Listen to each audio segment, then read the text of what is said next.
জুমার নামাজের আগে গোসল করেন, আতর লাগান, আগে আগে মসজিদের মধ্যে যান, যাওয়ার পর ওট পরিমাণ সওয়াবটা নেওয়ার চেষ্টা করেন খতিবের পাশে বসে বসে।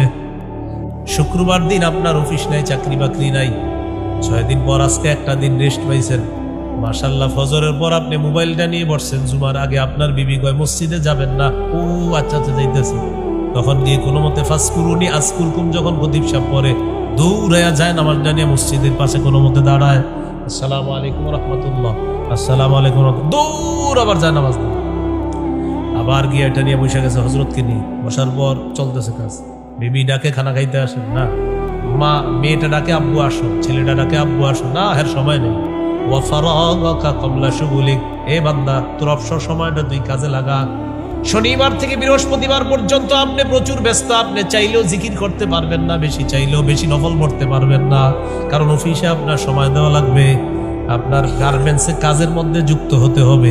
এই যে একটা দিন আপনি সময় পাইলেন, এই দিনটা আপনি ইবাদতে কাজে লাগান। ফজরের পর ইশরাক করেন, কারণ ডেলি চাইলেও পড়তে পারবেন না।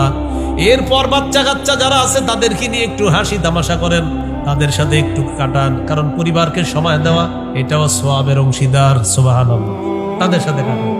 জুমার নামাজের আগে গোসল করেন, আতর লাগান, আগে আগে মসজিদের মধ্যে যান, যাওয়ার পর ওট পরিমাণ সওয়াবটা নেওয়ার চেষ্টা করেন খতিবের পাশে বসে বসে। জুমার নামাজের পর সবার আগে যাবেন, আর জুমার পরে সবার পরে আসবেন। আসরের পর দাওয়াত ও তাবলীগের কাজ থাকলে একটু সময় দেন, মাগরিবের পর একটু সময় দেন, এই কাজগুলোতে সময় দেন আপনি, কারণ আগামী 6 দিন পাবেন না সময়। এই একটা দিন আপনার জীবনটাকে অনেক আগায়া দিবে, আখিরাতের দিকে আপনাকে অনেক বেশি নিয়ে ফারাগকা কবলা শুগুলিক। অবসর সময়টা কাজে লাগাও ব্যস্ত হওয়ার আগে।